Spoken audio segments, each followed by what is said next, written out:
آج جس موضوع کو میں نے انتخاب کیا ہے وہ یہ کہ حضور صلی اللہ علیہ وسلم کی جو آمد ہے، آپ کا تشریف لانا ہے، آپ کی جو ذات ہے، اس سے بڑی نعمت کائنات میں کچھ بھی نہیں ہے۔ آپ کی ذات سے بڑی نعمت کوئی ہے کائنات میں؟ نہیں۔ اب اس کو میں تھوڑا اس ڈھنگ سے سمجھاتا ہوں آپ کو کہ میلاد شریف یا حضور صلی اللہ علیہ وسلم کی آمد کی خوشی کوئی ایک بندہ مومن نہیں رہا ہے حضرت آدم علیہ السلام سے لے کے آج تک۔ بڑی ذمہ داری کے ساتھ یہ بات عرض کر رہا ہوں کہ حضرت آدم علیہ السلام سے لے کے آج تک ایک بھی کلمہ پڑھنے والا ایسا شخص نہیں رہا ہے، چاہے وہ نبی ہو چاہے رسول کیوں نہ ہو، ہر کسی کو میرے آقا کی آمد کا انتظار تھا، ہر کسی کو انتظار تھا، اور ہر کوئی خوش تھا کہ تاجدار کائنات آئیں گے، ہر کوئی خوش تھا۔ میں آپ کو اس پر تھوڑی سی تفصیل سمجھاتا ہوں کہ حضرت آدم علیہ السلام کے آنے سے پہلے دنیا میں کوئی تھا؟ نہیں ہے، کوئی انسان نہیں، ایک ساری آپرٹی نہیں۔ حضرت آدم علیہ السلام جو ہے ہند میں تشریف لائے، اتارے گئے۔ یہ ہند کا لفظ حدیثوں میں آیا ہوا ہے، یاد رکھیں آپ۔ جہاں ہم لوگ رہ رہے ہیں یہ وہ خوش نصیب دیش ہے کہ سب سے پہلے لا الہ الا اللہ کی گونج اگر کسی دیش میں ہوئی ہے تو وہ ہمارا ہندوستان ہے، الحمدللہ۔ سب سے پہلے اگر کہیں نبی کوئی آیا ہے تو وہ ہمارا ملک ہندوستان ہے۔ تو حضرت آدم علیہ السلام اس وقت چونکہ ہند تھا، یہ پورا خطہ ہند تھا، اب تو سری لنکا میں سرندیپ ہو گیا ہے۔ تو جب حضرت آدم علیہ السلام کو اتارا گیا سرندیپ میں اور جب یہاں تشریف لائے تو وہ جو کیفیت تھی جنت والی، اللہ کا ذکر ہمیشہ اور اللہ تعالیٰ کی باتیں ہمیشہ، فرشتے ہی تھے وہاں پہ سب۔ تو اب یہاں پہ تو کوئی ہے ہی نہیں۔ تو جب یہاں حضرت آدم علیہ السلام کو اتارا گیا تو آپ کو گھبراہٹ ہوئی۔ جب گھبراہٹ ہوئی تو عرض کیا کہ مولا، جو عرش پر نظارہ دیکھتا تھا میں اور جو ماحول تھا وہ دنیا میں نہیں ہے، تو مولا میں چاہتا ہوں کہ یہاں بھی وہ ماحول بن جائے، میں بے سکون ہوں۔ تو حضرت جبریل علیہ السلام آئے اور آنے کے بعد انہوں نے اذان دیا۔ حضرت جبریل علیہ السلام نے انہوں نے آ کے اذان دیا تو اللہ اکبر اللہ اکبر اللہ اکبر اللہ اکبر اشہد ان لا الہ الا اللہ اور اشہد ان محمد رسول اللہ۔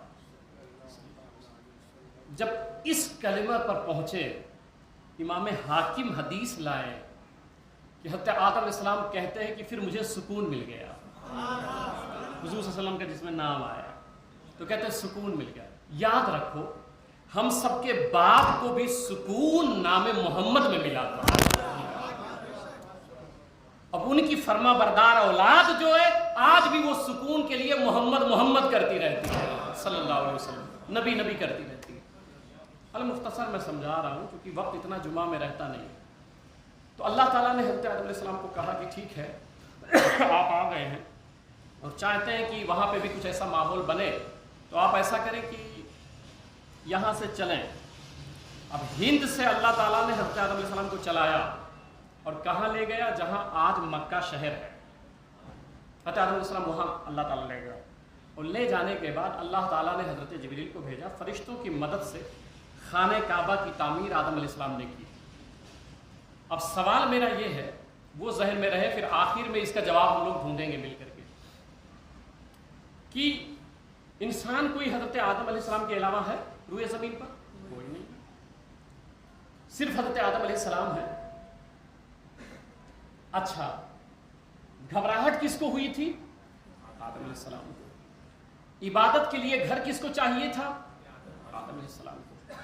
تو جب آدم علیہ السلام ہی کا صرف مسئلہ تھا تو سوال جو آپ کے ذہن میں ڈالنا چاہتا ہوں تاکہ جواب پھر اس کا ڈھونڈا جائے، تو وہ خانہ کعبہ ہندوستان میں بنوا دیتا۔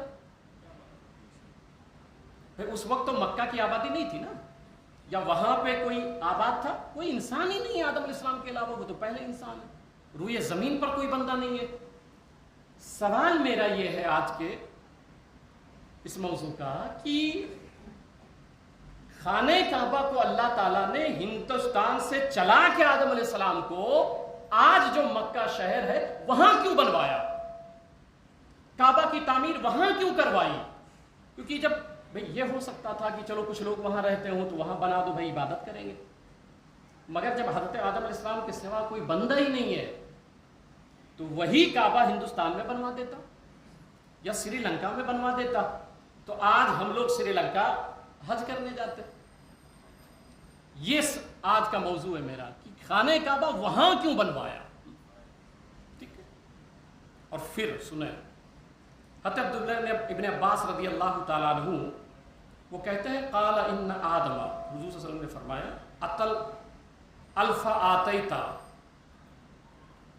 اتابیتا، کہ حضور صلی اللہ علیہ وسلم فرماتے ہیں کہ حضرت آدم علیہ السلام پھر وہاں بنائے جب کعبہ تو بنا کے پھر چلے آئے، رکے نہیں وہاں پہ، پھر چلے آئے، ہند چلے آئے۔ اچھا، پھر ہند رہتے تھے، پھر جب بے چینی ہوتی تھی، بے قراری سی ہوتی تھی، پھر چلے جاتے تھے، پھر وہیں پہ زیارت کرتے تھے، رہتے تھے، پھر چلے آتے تھے۔ کتنی مرتبہ آئے گئے؟ میرے آقا فرماتے ہیں یاد رکھیں، رواہ ابن خزیمہ فی الصحیح، ابن خزیمہ نے اپنی الصحیح میں اس کو نقل کیا ہے کہ 1000 مرتبہ ہند سے حضرت آدم علیہ السلام گئے ہیں، 1000 مرتبہ۔ پھر میں سمجھا رہا ہوں کہ کوئی انسان وہاں پہ نہیں تھا۔ کعبہ کس کے لیے بنوایا؟ آدم علیہ السلام کے کہنے پہ۔ تو بنوایا وہاں کیوں؟ ہندوستان میں کیوں نہیں بنوایا؟ سری لنکا میں کیوں نہیں بنوایا تاکہ یہ جانا نہیں پڑتا؟ اچھا، لطف کی بات یہ ہے کہ حضرت آدم علیہ السلام نے یہ 1000 مرتبے میں 70 مرتبہ تو حج کی نیت کی اور 930 مرتبہ صرف زیارت کی غرض سے گئے۔ اور پھر امام جلال الدین سیوطی نے نقل کیا اور اس کے علاوہ امام ارزقی نے بھی اس کو نقل کیا ہے کہ آخری عمر میں امام ارزقی، یہ نام بتا دوں آپ کو، امام ارزقی یہ امام بخاری کے ہم زمانہ ہیں۔ امام بخاری کے 250 ہجری میں ان کی وفات ہوئی ہے، اور مکہ شریف کی تاریخ پر سب سے معتبر اور مستند کتاب اگر کسی کی ہے تو امام ارزقی کی ہے۔ پھر آخر میں حضرت آدم علیہ السلام گئے اور وہیں پہ مقیم ہو گئے، وہیں ٹھہر گئے آخر میں جب حضرت حوا سے ملاقات ہوئی، اور پھر وہیں وفات ہوئی۔ اب 2 قول ہے، ایک تو مسجد خیف اور ایک کوہ ابو قبیس، ٹھیک ہے؟ امام ارزقی نے، امام فاقہی نے اس بات کو لکھا ہے کہ وَحُفِرَ لَهُ فِي مَوْضِعٍ فِي أَبِي قُبَيْسِ يُقَالُ لَهُ غَارُ الْكَنْزِ، کوہ ابو قبیس میں پھر آپ کی قبر شریف بنی، کوہ ابو قبیس میں حضرت آدم علیہ السلام کی قبر شریف، ٹھیک ہے؟ اور پھر حضرت حوا بھی کوہ ابو قبیس میں دفن ہوئی۔ یہ میں ابن جریر طبری سے بیان کر رہا ہوں، یہ بھی وہیں دفن ہوئے۔ اب سوال یہ ہے کہ پھر اسی غار میں کیوں دفن ہوئے؟ کوہ ابو قبیس میں، وہاں تو چاروں طرف پہاڑ، مگر حضرت آدم علیہ السلام پھر وہیں دفن ہوئے اور پہاڑ چنا کوہ ابو قبیس۔ وجہ یہ تھی کہ وہ جانتے تھے کہ جس جگہ سرکار کھڑے ہو کے چاند کے 2 ٹکڑے فرمائیں گے وہ یہی پہاڑ ہوگا۔ حضور صلی اللہ علیہ وسلم اس پہاڑ پہ تشریف لائیں گے، سرکار آئیں گے۔ اچھا، بات دوسری طرف چلی جائے گی، میں اس کو مکمل کر دوں۔ پھر حضرت نوح علیہ السلام کا جب دور آیا تو طوفان نوح سے پہلے حضرت آدم علیہ السلام بھی سفر کیے وہیں پہ، مکہ شریف ہی جاتے رہے۔ پھر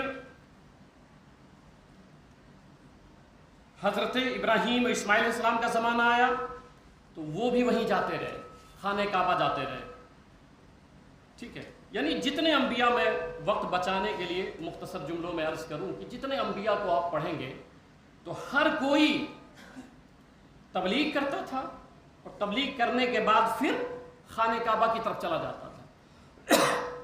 اب ایک سوال ہے، اچھا، اور صرف جاتا نہیں تھا، وہ بھی عرض کر دوں میں کہ صرف وہاں جاتا نہیں تھا، وہیں پہ وہ انتقال فرما جاتے تھے۔ خانہ کعبہ ہی میں انتقال کرتے تھے، چھوڑ کے چلے جاتے تھے اپنا اپنا خطہ۔ یاد رکھیں، ایک تاریخی بات عرض کروں کہ مکہ شریف میں حضور صلی اللہ علیہ وسلم کے سوا کوئی نبی نہیں آیا اس خطے میں، بقیہ سارے انبیاء کرام دیگر خطوں میں آئے ہیں، جیسے مصر ہے، یمن ہے، مصر ہے، شام ہے، اردن وغیرہ ہے، ان خطوں میں سارے انبیاء ہیں، مگر مکہ شریف میں صرف سرکار آئے۔ تو یہ سارے لوگ یہاں سے جاتے تھے، خانہ کعبہ کی زیارت کرتے تھے اور آخری عمر میں وہیں جا کے وفات فرما جاتے تھے۔ اب یہ جواب ڈھونڈنا ہے کہ ادھر کیوں جا رہے ہیں؟ اللہ کعبہ وہاں بنوا رہا ہے، سارے انبیاء سب اپنا اپنا خطہ چھوڑ کے خانہ کعبہ جا رہے ہیں، بھئی کیوں جا رہے ہیں؟ کیا وجہ ہے؟ سنیں، وہیں وفات فرماتے تھے۔ امام فاقہی لکھتے ہیں،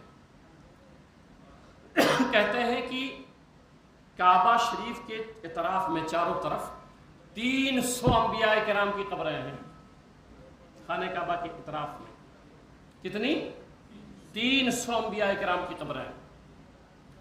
حجر اسود اور رکن یمانی کے درمیان 70 انبیاء کرام کی قبریں ہیں۔ جو حجر اسود ہے اور رکن یمانی ہے، اس کے درمیان 70 انبیاء کرام کی قبریں ہیں۔ اور امام بہقی رحمۃ اللہ تعالیٰ علیہ لکھتے ہیں کہ حجر اسود اور چاہے زمزم شریف جو کنواں ہے، حجر اسود اور چاہے زمزم شریف کے درمیان 77 انبیاء کرام کی قبریں ہیں۔ اب سوال یہ ہے، میں وقت بچانے کے لیے بس یہ چند حوالے میں نے دے دیے، کہ یہ سارے انبیاء کرام ادھر ہی کیوں جا رہے ہیں اور جا کے پھر وہیں وفات فرما رہے ہیں؟ کیا وجہ ہے اس کی؟ اب اس کے جواب کی طرف چلتے ہیں۔ آپ کے ذہن میں یہ بات آ رہی ہوگی کہ بھئی امام صاحب اس لیے جا رہے ہیں کہ خانہ کعبہ ہے، وہ ان کو عبادت کرنی تھی، اس لیے اپنا خطہ چھوڑ کے وہاں جاتے ہیں۔ یہ درست نہیں ہے کہ صرف خانہ کعبہ وہاں پہ، یہ درست نہیں ہے کہ وہ عبادت کے لیے جا رہے ہیں۔ حوالہ بخاری شریف آپ سنیں تاکہ یہ اشکال دور کر دوں میں آپ کا۔ حضور صلی اللہ علیہ وسلم کے صحابی حضرت ابو ذر کہتے ہیں کہ میں نے عرض کیا، یا رسول اللہ، ایو مسجد عزع فی الارض اول، زمین پر سب سے پہلی مسجد کون سی بنائی گئی؟ یہ صحیح بخاری ہے۔ ابو ذر رضی اللہ عنہ نے سوال کیا سرکار سے، تو سرکار السلام نے فرمایا کہ قال المسجد الحرام، پہلی مسجد خانہ کعبہ ہے۔ قلت، تو صحابی کہتے ہیں کہ میں نے ثم ایون، میں نے عرض کیا پھر اس کے بعد، تو کہا المسجد الاقصی، دوسری مسجد بیت المقدس ہے۔ اب یہ جو آپ کے ذہن میں ایک سوال آیا نا کہ عبادت کے لیے انبیاء وہاں جاتے تھے، میں اس کا جواب دے رہا ہوں صحیح بخاری سے کہ یہ مسئلہ نہیں ہے۔ اب صحابی کہتے ہیں قلت کم کان بینہما، یا رسول اللہ صلی اللہ علیہ وسلم پہلے مسجد حرام ہے، خانہ کعبہ ہے، پھر بیت المقدس ہے، تو دونوں کے درمیان فاصلہ کتنا ہے؟ کتنی مدت کے درمیان بنی ہے دونوں؟ سرکار نے فرمایا قال 40 سنہ، فرمایا بیت المقدس اور کعبہ بنا، جس کعبہ بننے کے 40 سال کے بعد فوراً مسجد اقصی یعنی بیت المقدس بھی بنا دیا گیا۔ اب یاد رکھیں کہ پہلا قبلہ کون سا ہے؟ آپ بتائیں، بیت المقدس ہے نا، تو پہلا قبلہ تو ادھر ہے اور سارے نبی ادھر ہی آئے ہیں، تو قبلہ چھوڑ کے کیوں جا رہے ہیں عبادت کرنے؟ بھائی عبادت تو ادھر کرنی ہے، قبلہ اول تو بیت المقدس ہے۔ اچھا یاد رکھیں، یہ جو مشہور ہے نا کہ سلیمان علیہ السلام نے بنایا بیت المقدس، اس کی وضاحت کر دوں میں؟ نہیں، آپ تفسیر پڑھیں، ابن جوزی کی کشف المشکل پڑھ لیں، امام قرطبی کو پڑھ لیں، دیگر تفاسیر پڑھ لیں کہ خانہ کعبہ کو بھی حضرت آدم نے بنایا اور جس 40 سال کے بعد بیت المقدس کو بھی حضرت آدم نے بنایا ہے۔ بنیاد انہوں نے رکھی ہے، جیسے بنایا انہوں نے کعبہ کو تھا، ابراہیم علیہ السلام نے پھر دیوار تعمیر کی، ایسے ہی ادھر بھی بنایا حضرت آدم نے تھا، دیوار حضرت سلیمان علیہ السلام نے اٹھائی ہے۔ تو اب یہ جو اشکال آ رہا تھا کہ عبادت کے لیے جا رہے تھے، تو یہ تو ختم ہو گیا، عبادت کے لیے تو نہیں جاتے تھے۔ جو حتیم ہے نا، حتیم کعبہ، حضرت اسماعیل اور حضرت ہاجرہ کی قبر حتیم میں ہے۔ امام سعد طبقات میں لکھتے ہیں کہ جو میزاب رحمت ہے اس کے نیچے حضرت ہود علیہ السلام، شعیب علیہ السلام، ان کی قبر ہے۔ تو اگر عبادت کرنی تھی تو یہاں کرتے بیت المقدس میں، کیونکہ 40 سال کے بعد وہ بھی بن گیا تھا، وہاں کیوں جا رہے ہیں؟ اب اس کا جواب ڈھونڈتے ہیں کہ سارے نبی اپنا اپنا خطہ چھوڑ کے، قبلہ اول چھوڑ کر کے، اور وہاں جا رہے ہیں، تو کیوں جا رہے ہیں؟ وجہ سن لیں۔ وجہ یہ تھی کہ ایک محفل میلاد عرش معلیٰ پہ منعقد ہوئی تھی، قرآن میں، جس میں اللہ تعالیٰ نے ذکر فرمایا وَإِذْ أَخَذَ اللَّهُ مِيثَاقَ النَّبِيِّينَ، اور یاد کرو حبیب جب ہم نے انبیاء کرام سے عہد لیا تھا۔ اب یہ محفل میلاد تھی جو اللہ نے منعقد کیا تھا۔ یاد کرو محبوب، ہم نے جب انبیاء کرام سے عہد لیا تھا، ایک بات بتائیں وَإِذْ سے، اس میں اذکر پوشیدہ ہوتا ہے، یاد کیجئے۔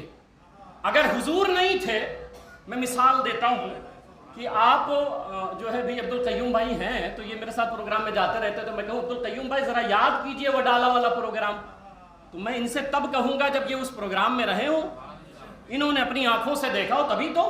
اب میں عبدالستار چچا کو کہوں کہ یاد کیجئے وہ ڈالا والا، تو چچا کہیں گے میں تو امام صاحب تھا ہی نہیں، تو میں کیسے یاد کروں گا؟ یاد کرنے کے لیے ضروری ہے کہ اس کا ہونا ضروری ہے۔ کبھی اللہ فرماتا ہے وَإِذْ قُلْنَا لِلْمَلَائِكَةِ اسْجُدُوا، اور یاد کیجئے جب ملائکہ سجدہ کر رہے تھے حضرت آدم کو، کبھی کہتا ہے یاد کیجئے محبوب اس دور کو۔ تو اس سے پتہ کیا چلتا ہے قرآن سے؟ اس میں یاد کیجئے مطلب جب حضرت آدم بنائے جا رہے تھے تو مصطفیٰ دیکھ رہے تھے، جب فرشتے سجدہ کر رہے تھے تو مصطفیٰ دیکھ رہے تھے، جب حضرت آدم کعبہ بنا رہے تھے تو مصطفیٰ دیکھ رہے تھے۔ اس لیے اللہ فرماتا ہے محبوب یاد کیجئے، آپ کو تو پتہ ہی ہے، آپ کے تو سامنے ہی سب کچھ ہوا ہے، تو محبوب یاد کیجئے۔ تو اللہ نے کہا، فرشتوں کو، تمام انبیاء کو جمع کیا تھا اور کہا کہ عہد لیجئے۔ اللہ نے عہد لیا سب سے، کہا سنو تم لوگ جب کتابیں لے کے جاؤ گے، حکمتیں لے کے جاؤ گے، ثم جاءکم رسول، پھر میرا حبیب یہ جائے گا، پھر یہ میرا محبوب جائے گا، مصدقا لما معکم، جو کچھ تم لے کے گئے ہو اس کی یہ تصدیق کرے گا، اس کی تصدیق کرے گا۔ اب لَتُؤْمِنُنَّ بِهِ وَلَتَنْصُرُنَّ بِهِ، تو تم لوگ انہی پر ایمان لانا، تم لوگ انہی کی مدد کرنا۔ یہ محفل میلاد تھی عرش پر، انہی کی مدد کرنا، ان پر ایمان لانا۔ اور پھر فرمایا اقررتم، اے بولو اقرار کرتے ہو میرے ساتھ تم؟ سبحان اللہ۔ اللہ نے کہا انبیاء کرام بولو تم اقرار کرتے ہو؟ قال اقررتم، اقرار کرتے ہو میرے ساتھ کہ ایمان انہی پہ لاؤ گے، انہی کی تم مدد کرو گے؟ وَأَخَذْتُمْ عَنْ ذَلِكُمْ إِصْرِي، اور اس بات پر پکا وعدہ کرتے ہو تم مجھ سے؟ اللہ وعدہ لے رہا ہے۔ اب قالوا اقررنا، تو سبوں نے کہا ہاں ہاں ہم عہد کرتے ہیں، ہم اقرار کرتے ہیں۔ یہ محفل میلاد ہے۔ اب یہ بات تو کافی تھی نا کہ اللہ نے عہد لے لیا، اللہ نے کہا نہیں یہیں پر نہیں چھوڑوں گا۔ قال فاشهدوا، تو اللہ نے فرمایا گواہ ہو جاؤ، وَأَنَا مَعَكُمْ مِنَ الشَّاهِدِينَ، تمہارے ساتھ میں بھی گواہ بنتا ہوں۔ تم نے کیا وعدہ کیا تھا محبوب کے ساتھ کیا کرو گے؟ تو یہ سارے انبیاء کرام سن چکے تھے محفل میلاد میں کہ تاجدار کائنات آنے والے ہیں، تو کعبہ کے لیے کوئی مکہ نہیں جاتا تھا، مصطفیٰ کے انتظار میں جاتے تھے۔ مصطفیٰ کی میلاد ہونی تھی، سرکار کی ولادت ہونی تھی، تو ہر کوئی ملاقات کے شوق میں اپنا علاقہ چھوڑ کر کے مکہ میں چلا جاتا تھا اور سوچتا تھا کاش آ جائے دیدار ہو جائے، کاش ان کی میلاد ہمارے دور میں ہو جائے، اور اگر نہ ہوئی تو چلو دفن ہو جاتے ہیں، محبوب گزرے گا تو قدم ناز قبر پہ آ جائیں گے۔ سارے انبیاء کرام، آپ کہتے ہو یار میلاد کا انتظار کون کر رہا ہے؟ سارے نبی کر رہے تھے، سارے انبیاء کرام کر رہے تھے مصطفیٰ کے میلاد کا، مصطفیٰ کریم صلی اللہ علیہ وسلم کے میلاد پر۔ یاد رکھے کہ سارے نبی حضور کے میلاد کی وجہ سے وہاں گئے تھے۔ ہم کریں تو آپ ہم پہ الزام لگا دیتے ہیں، فتویٰ بازیاں کر دیتے ہیں، یار سارے نبی اپنا اپنا علاقہ و تبلیغ چھوڑ کے جا رہے ہیں اور کہیں حضور کی میلاد ہونے والی ہے، حضور صلی اللہ علیہ وسلم تشریف لانے والے ہیں۔ حضور صلی اللہ علیہ وسلم ابھی جو ہے نا، چونکہ یہ وقت ہو گیا ورنہ اس پر بہت باتیں تھیں، میں ایک بات عرض کر دوں یہاں پہ کہ میرے آقا صلی اللہ علیہ وسلم کی جب میلاد مکہ میں ہوئی، آقا آقا ہیں، خوشیاں مناؤ، خوشیاں منایا کرو۔ آج کل جو ہے کچھ مریض لوگ ابھی آئیں گے اور آپ سے کہیں گے یار اتنا جھنڈیاں لگا رہے ہو، غریب بچی کی شادی میں لگا دو، یتیم و ابھی یتیم یاد آتے ہیں ان کو ربیع الاول میں، یہ قسمت کی بات ہے، ہم بھی کرتے ہیں الحمدللہ۔ کوئی ایسا پکڑ کے آپ کو کہے کہ یار اتنا خرچہ کر رہے ہو فلاں کو دے دو نا شادی میں، اللہ کا شکر ہے ہم لوگ کرتے ہیں، ثواب کا کام ہے، کرنا چاہیے، مگر ابھی کیوں ساری بیوہ ابھی یاد آتی ہیں، سارے یتیم ابھی یاد آتے ہیں؟ جب شادیاں کرتے ہو 10 لاکھ خرچہ کرتے ہو تب یتیم یاد نہیں آتے؟ جب آپ جو ہے برتھ ڈے پارٹی کرتے ہو ہزاروں خرچہ کرتے ہو تب یتیم نہیں یاد آتے؟ جب آپ مرسیڈیز گاڑیوں میں گھومتے ہو تب یتیم نہیں یاد آتے ہیں؟ مصطفیٰ کے میلاد پر تمہیں یتیم یاد آتے ہیں؟ ارے بھائی ہم یتیم کی مدد اسی لیے کرتے ہیں کہ مصطفیٰ کی میلاد ہوئی ہے، اگر وہ نہ آتے تو ہمیں پتہ نہ چلتا یتیم پر احسان کرنے کا ثواب کیا ہے۔ تو یار کم سے کم زندگی میں خوشیاں تو منا دے دو۔ پھر دوسرا اشکال کریں گے، اب اشکال کا جواب دے رہا ہوں۔ دوسرا اشکال کرتے ہیں کہ یار تاریخ ولادت یہ ہے، تاریخ وفات 12 بھی ہے، ولادت بھی ہے اور وفات بھی ہے۔ یاد رکھیں، بڑی ذمہ داری کے ساتھ کہتا ہوں، ریکارڈنگ بھی چل رہا ہے، روئے زمین کا کوئی عالم یہ ثابت کر دے کہ 12 ربیع الاول کو حضور کی وفات ہوئی ہے، جھوٹ ہے، بالکل غلط ہے، کوئی ایسی روایت نہیں ہے۔ جو روایتیں آپ میرے پاس لے کے آئیں میں ان کو ہوا میں اڑا دوں گا انشاءاللہ، کوئی ایسی روایت نہیں ہے۔ اور یاد رکھو، پھر تیسرا اشکال یہ کرتے ہیں، تیسرا اشکال یہ دیتے ہیں کہ یار دیکھو 9 کو ہے، 10 کو ہے، آپ 12 کو کرتے ہو، یار آپ لے کے آؤ 9 کو، چلو جلوس نکالو، میں تمہارے ساتھ آتا ہوں، آپ نکالو تو۔ ارے یار کچھ تو کرو، ارے خوشی نہیں کر سکتے ہو تو وفات کا تم غم ہی تو منا لو، کچھ تو کر لو، سوگ کر لو، غم کر لو، یار کچھ تو کرو۔ ارے بھائی وہ تمہارا ہوگا جو مر گیا ہوگا، ہمارا نبی کل بھی زندہ تھا، آج بھی زندہ ہے۔ امام فرماتے ہیں تو زندہ ہے واللہ، تو زندہ ہے واللہ، میرے چشم عالم سے چھپ جانے والے۔ آخری بات، تیسری بات، چوتھی بات، چونکہ میں سوچا تھا اسی پر عرض کروں گا۔ کہتے ہیں بدعت، بدعت کی تعریف کیے جو سرکار کے دور میں نہیں تھا وہ اب کرو گے تو بدعت۔ تو آپ تھے سرکار کے دور میں، آپ کی پیدائش تھا، آپ کا وجود تھا، تو آپ بھی بدعتی، آپ کی ماں بھی بدعتی، آپ کے والد بھی بدعتی۔ تو بولے نہیں دین میں، تو میں نے کہا اگر دین کی بات ہے تو سنو، آج مکہ اور مدینہ دونوں حرمین طیبین میں، یہ اوپن بات میں کر رہا ہوں، تہجد کی اذان ہوتی ہے، صبح میں تہجد کی اذان ہوتی ہے۔ کوئی ایک روایت روئے زمین سے بتا دو کہ سرکار نے دور صحابہ میں کبھی بھی یا اپنی حیات ظاہری میں پورا سال تہجد کی اذان دلوائی ہو؟ تم کرو تو بدعت نہیں ہے، ہم حضور کا میلاد منائیں تو بدعت ہے۔ امام بخاری رحمت اللہ تعالی علیہ جب ایک حدیث لکھتے تھے تو غسل کرتے تھے حدیث لکھنے سے پہلے، اور 2 رکعت نفل نماز پڑھتے تھے۔ اب کہتے ہیں یار تم حضرت ابوبکر سے بڑے عاشق رسول ہو کہ آپ جھنڈیاں لگاتے ہو، انہوں نے تو نہیں لگایا تھا، انہوں نے تو نہیں کیا تھا، تم ان سے بڑے عاشق رسول ہو۔ حضور صلی اللہ علیہ وسلم پیدا ہوئے تو کون سے صحابی نے جشن منایا؟ میں کہتا ہوں جب حضور پیدا ہوئے تو صحابی کون تھا؟ صحابی بنا 40 سال کے بعد، حضور پیدا ہوئے تو کوئی صحابی تھا؟ اعلان نبوت ہی نہیں حضور نے کیا تھا، 40 سال کے بعد اعلان نبوت ہے۔ تم یہ بتاؤ کہ جب حضور پیدا ہوئے تو صحابی کون تھا؟ میں یہ بتاؤں گا کہ اس نے بھی میلاد منایا۔ اب یہ آپ کی ذمہ داری ہے۔ امام بخاری رحمت اللہ تعالی علیہ کہتے ہیں بڑے عاشق رسول ہیں، آپ ان سے بڑھ کے ہیں؟ نہیں بابا، یہ دعویٰ کس نے کر دیا ہے؟ یہ کس نے کہا؟ ہم تو ان کے گردے پا کے برابر بھی نہیں ہیں۔ آپ کہتے ہو یار حدیث میں کہاں ہے، قرآن میں کہاں ہے، کہاں لکھا ہوا ہے؟ میں کہتا ہوں بخاری پڑھو۔ عروہ ابن مسعود جب آئے صلح کے لیے تو انہوں نے اس وقت ایمان نہیں لائے تھے، تو انہوں نے کیا کہا کہ میں نے دیکھا ہے کہ جب سرکار تھوکتے ہیں تو صحابہ اپنے ہاتھ میں لے لیتے ہیں، سرکار جب ناک کی رطوبت نکالتے ہیں تو صحابہ اپنے ہاتھ میں لیتے ہیں، بخاری ہے، اپنے بدن پہ ملتے ہیں۔ جاہل بتا یہ کہاں لکھا ہوا تھا کہ حضور کا تھوک اپنے چہرے پہ مل لو، حضور صلی اللہ علیہ وسلم کی ناک کی رطوبت اپنے چہرے پہ مل لو؟ تجھے محبت کرنا نہیں آیا تو محبت کی وادیوں سے کبھی گزرا ہی نہیں، عقل عیار ہے سو بھیس بدل لیتی ہے، عشق بیچارہ نہ ملا ہے نہ زاہد نہ حکیم۔ امام فرماتے ہیں عشق تیرے صدقے جلنے سے چھٹے سستے، جو آگ بجھا دے گی وہ آگ لگائیے۔ جو الزام دیتے ہو، بس آخری بات، بہت وقت ہو گیا، معافی چاہتا ہوں، تو امام بخاری حدیث لکھتے تھے، لکھنے سے پہلے غسل کرتے تھے اور 2 رکعت نفل پڑھتے تھے۔ کیا ابو بکر صدیق نے ایسا حضور کی حدیث پہ کیا تھا؟ حضرت عمر بن خطاب رضی اللہ تعالیٰ نے کیا حضور کی حدیث سننے سے پہلے، پڑھنے سے پہلے غسل کریں، پھر 2 رکعت پڑھیں، پھر حدیث لکھیں؟ کیا یہ کوئی کہے گا کہ امام بخاری نعوذ باللہ ان سے بڑے عاشق رسول ہیں؟